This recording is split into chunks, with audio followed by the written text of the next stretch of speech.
You could say he's the most present person in the acting industry. He never tries to alter himself for the situation. He's absolutely in his shoes. And if we could each do that 10% more in our lives, we'd be better and cooler people for it.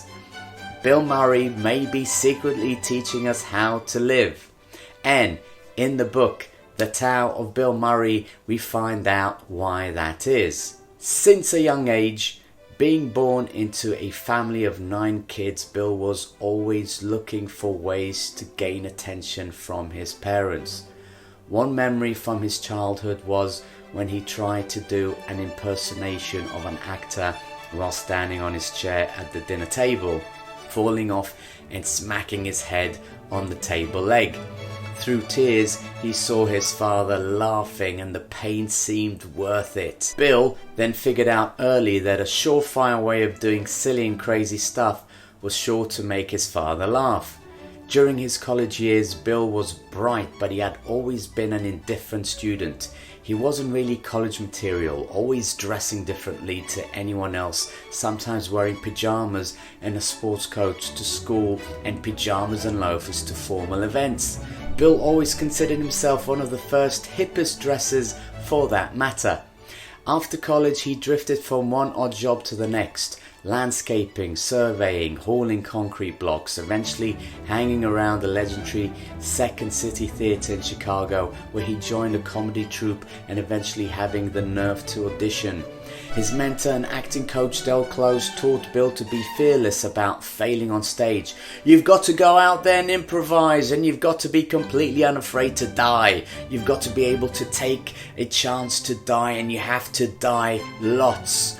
Bill's one simple acting lesson at Second City was this: if you make the other actors look good, you will look good. He wrote scripted sketches and flailed through bad improvisations, but soon enough emerged as a Second City star, known for a wide range of characters. When he began to perform on stage in front of an audience, there seemed to be a dangerous streak to him where some evenings he would jump into the crowd and physically assault the hecklers. Sometimes he would not bother showing up until literally minutes before the show started, just to raise the bar and see how far he could push his tolerance for stress. One acting colleague of his during these days said that there's a charming assholeness to Bill, and it's how he really got through life. But asshole in the sense of old-fashioned asshole, like a jerk willing to make a fool of himself, and there's something admirable about that, and there's something that makes you want to push somebody like that. Eventually Bill moved to work at NBC Saturday Night Live, but as a junior member.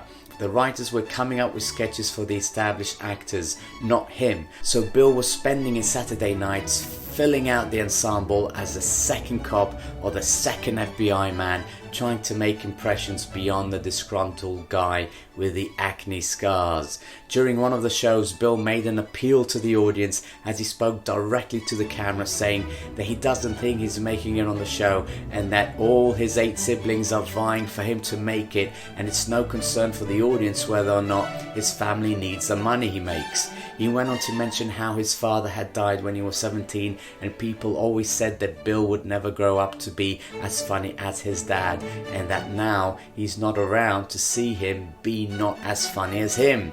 After that sketch, Bill got more of the spotlight on the show and began to perform in more primary characters who displayed insincerity.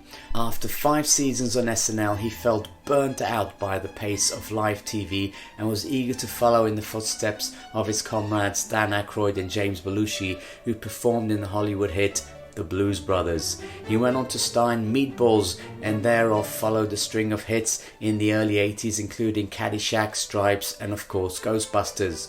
Bill developed an on-screen persona of the wise-ass slacker who gets the girl, and he also developed an off-screen persona of the actor who shows up late and throws away the script only to improvise the best scenes in the movie. Ivan Reitman, the director of Ghostbusters, said that Bill would always hate doing the same punchline more than once or twice unless he knew it was so great he had to have it there, and then he would keep spinning it in different ways to make it better. In later film projects, Bill demonstrated that he had aptitude as a dramatic actor and was able to tackle roles that demanded more of him than just sarcasm and wisecracking. At one point, Bill realized that with the level of fame he had, it could be destructive, and therefore went to another country in order to hold on to what he valued in himself. Moving to Paris for a while, he attended the Sorbonne, where he studied French and philosophy and was exposed to teachings for the harmonious development of man, exhausting the tenets and belief systems that most people, even as they lead their waking lives, are actually asleep inside. Taking the teachings to heart, Bill started waking people up. Over the next decade, when he got back to Hollywood, Bill made the obligatory Ghostbusters sequel and a full range of high-concept comedies like Groundhog Day, Scrooge, and What About Bob. He also directed the movie Quick Change, only to decide that directing was too much work. Later on, Wes Anderson, who had grown up watching Bill Murray movies, had written a script that showed how a smart aleck young man could grow into a world-weary middle-aged man.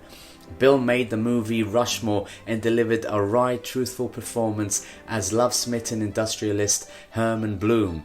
That film redefined his career and kicked off a long-term collaboration with Anderson and opened the door to working with a variety of other cool independent-minded directors, including Jim Jarmusch in Broken Flowers and Sofia Coppola in Lost in Translation. He's the only actor I know who doesn't have a manager or an agent or even a publicist, and has come up with a new procedure if one wanted to pitch him a movie project and didn't already have a personal relationship with him. You could call a 1-800 number, leave a message and hope he listens to it and likes what you have to offer. Bill's inaccessibility has meant that he's missed out on starring roles in many great movies, including some that he might have wanted to be in if the filmmakers had been able to track him down.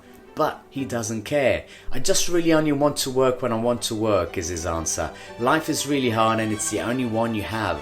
I like doing what I do and I know I'm supposed to do it, but I don't have anything to bring to it if I don't live my life.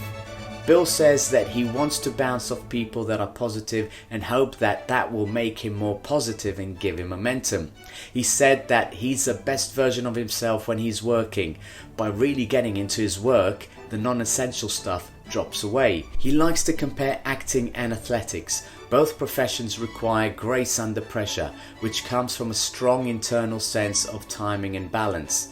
Someone once told him a secret about living: you can do the very best you can when you're very, very relaxed. And that's sort of why he got into acting. He realized the more fun he had, the better he did. The attention to details is one of his strengths. As an artist and as a human being, he notices the small differences that make up our world. He believes that when one becomes an adult and gets to pick their pleasures, they should be worth picking. Danny Rubin, the screenwriter of Groundhog Day, has a theory about Bill believing that the way he walks into a room and shakes things up has less to do with his desire to be the center of attention and more to create a playful atmosphere in which to dwell. Bill isn't just a clown. He has a Tao, a way of being, a philosophy of life. He's extremely generous of spirit, but on his own terms. He lives life to his standard, even though sometimes he's lazy and sometimes he's eccentric, and he can be frustrating to other creative people and unfair because everything has to go on his clock. But he's worth it. If making movies brings out the best aspect of Bill, then his ongoing adventures with the public can be considered an effort to make real life more like the movies. Even though his fame grew with the years, he's always looked for the path that would let him engage with the world, not confine him to a golden box. He engages in public antics with the hope that it's going to wake him up, and if he sees someone that's out cold on their feet, then he's going to try and wake that person up. It's what he'd want someone to do for him: wake him the hell up. A large portion of Bill's appeal comes from the feeling that we're watching him play. If we know he's working, it's not much fun. Bill is so full of fun, it brightens up the holidays, said Sofia Coppola when directing him in Lost in Translation. Everyone is happy when they see him, and he knows how to bring joy.